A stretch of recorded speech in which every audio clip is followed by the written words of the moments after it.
അറിവ് നമ്മള് ആരാൻ എഴുതി വെച്ച അറിവുകളെ എടുക്കാനല്ല, നമ്മൾ ചിന്തിക്കാനാണ് ശ്രമിക്കേണ്ടത് എന്ന് പറയാൻ കാരണം ബൈനദാലിക, രണ്ട് വിരുദ്ധമായ ഗുണങ്ങൾക്ക് മധ്യേ നിൽക്കുന്ന അറിവാണത്. അതാണ് ബൈനദാലിക എന്നർത്ഥം. രണ്ട് വിരുദ്ധമായ ഗുണങ്ങൾ, ആ രണ്ട് വിരുദ്ധമായ ഗുണങ്ങൾക്ക് മധ്യേ നിൽക്കുന്ന അറിവുമാണത്, അറിവിന്റെ ലോകവുമാണത്. അതുകൊണ്ട് ഫഫ്അലൂ മാ തുഅ്മറൂൻ, നിങ്ങളോട് കൽപ്പിക്കപ്പെടുന്നത് എന്തോ അത് നിങ്ങൾ പ്രവർത്തിക്കാൻ ശ്രമിക്കുക.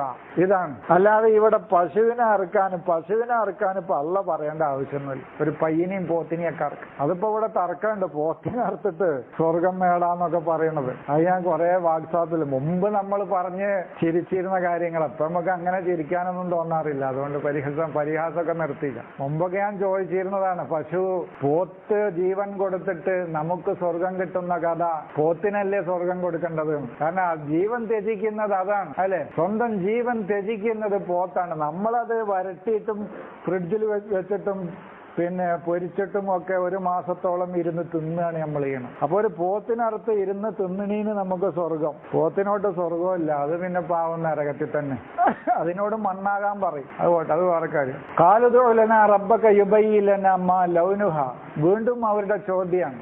അപ്പോഴും ചോദ്യം മാറുന്നില്ല. നിന്റെ റബ്ബിനോടാണ്. നിങ്ങൾ എന്നോടാ പറയുന്നത്, ഞാൻ ചിന്തിച്ചിട്ട് നിങ്ങൾക്ക് പറഞ്ഞു തരണം. അതാണ് ഇപ്പോഴത്തെ ജനങ്ങളുടെ തന്നെ.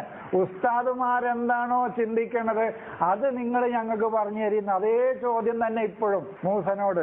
നീ ചിന്തിച്ചിട്ട് ഞങ്ങൾക്ക് പറഞ്ഞുകൊണ്ടാണ്, നിന്റെ റബ്ബിനോട് ചോദിച്ചിട്ട്. അതാണ് സ്വയം ചിന്തിക്കാൻ തയ്യാറല്ലാത്ത ഒരു ജനതയാണത്. ആ ചോദ്യം തന്നെ ഇന്നും നിൽക്കുന്നുണ്ടല്ലോ. ഇന്നും ഉസ്താദുമാരെന്താണോ പറയണത് അതന്നെ. അത് ഞാൻ പറയണത്, നിങ്ങൾ എന്നെ വിടണമെന്ന് ഞാൻ എപ്പോഴും പറയുന്നത് അതാണ്.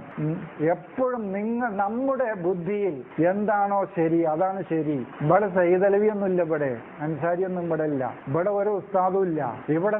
ഇവിടെ ഈ സൂഫികളോട് നമ്മൾ വേറിട്ട് നിൽക്കുന്നതാണ്. ഓൽക്ക് ഏതെങ്കിലും ജാഹിലീങ്ങളാണൊക്കെ ഈ സൂഫികൾ. നമ്മളെ ഈ നാട്ടിലെ സൂഫികളൊക്കെ അങ്ങനെ പറയുന്നത് ശരിയല്ല, എന്നാലും ഞാൻ മനസ്സിലാക്കിയത് അതാണ്. കാരണം ഓൽക്കൊരു ഇമാം ഉണ്ടെങ്കിലേ സംഗതി നടക്കുള്ളൂ. ഖുർആനിലെ ഇമാമ് നമ്മുടെ ബുദ്ധി തന്നെയാണ്.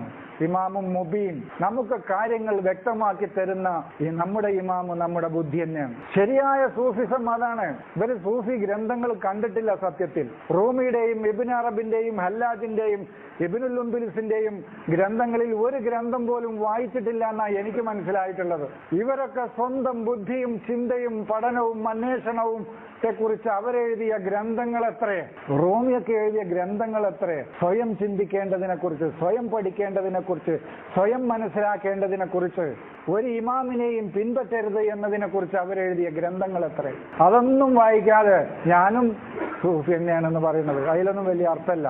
അപ്പൊ അതാണ് ഉദുലന റബ്ബക യുബയ്യിലന മാ ലൗനുഹ. ലൗന് എന്ന് പറഞ്ഞാൽ മാറിക്കൊണ്ടിരിക്കുന്നത് എന്നാണ്. നിറം എന്ന് പറയുന്നതാണ്. ഒരാൾ മുത്തലവ്വിനാണെന്ന് പറഞ്ഞാൽ എന്താ നമ്മൾ പറയല്ലോ, അവൻ മുത്തലവ്വിൻ, ഞങ്ങൾ അറബി പറയും. സമയത്തിനും സന്ദർഭത്തിനും അനുസരിച്ച് നിറം മാറുന്നവനാണവൻ, അവനാണ് മുത്തലവ്വിൻ. അതാണ് ലൗന്. അല്ലാതെ നമ്മൾ ഈ പറയുന്ന കളർ എന്നുള്ള അർത്ഥത്തിനല്ല. അതെന്ത് മാറ്റമാണ് ഇവിടെ ഉണ്ടാക്കുക എന്നാണ് അവർ ചോദിക്കുന്നത്. അവരുടെ ചോദ്യം അതാണ്. അതിന്റെ കളർ എന്താന്ന് പറഞ്ഞാൽ മാറ്റമാണ്, തഗയ്യുറാത്താണ്, ചേഞ്ച്. ഞങ്ങളിൽ എന്ത് മാറ്റമാണ് അത് ഉണ്ടാക്കാൻ പോകുന്നത്, അതാണ് അതിന്റെ കളറ്. ഞങ്ങൾ പറയുന്ന അറബിയിൽ പറയുന്ന വാക്ക മുത്തലവ്വിൻ, ലൗന് സ്വീകരിക്കുന്നവൻ, മാറ്റത്തെ സ്വീകരിക്കുന്നവൻ എന്നാണ് അതിന്റെ അർത്ഥം. എന്ന് പറഞ്ഞാൽ ശരിയായ മാറ്റമൊന്നല്ല, ആളും തരവും അനുസരിച്ച് അതിനനുസരിച്ച് തന്റെ സ്വഭാവത്തിലും പ്രവർത്തനത്തിലും മാറുന്നവനാണ് മുത്തലവ്വിൻ.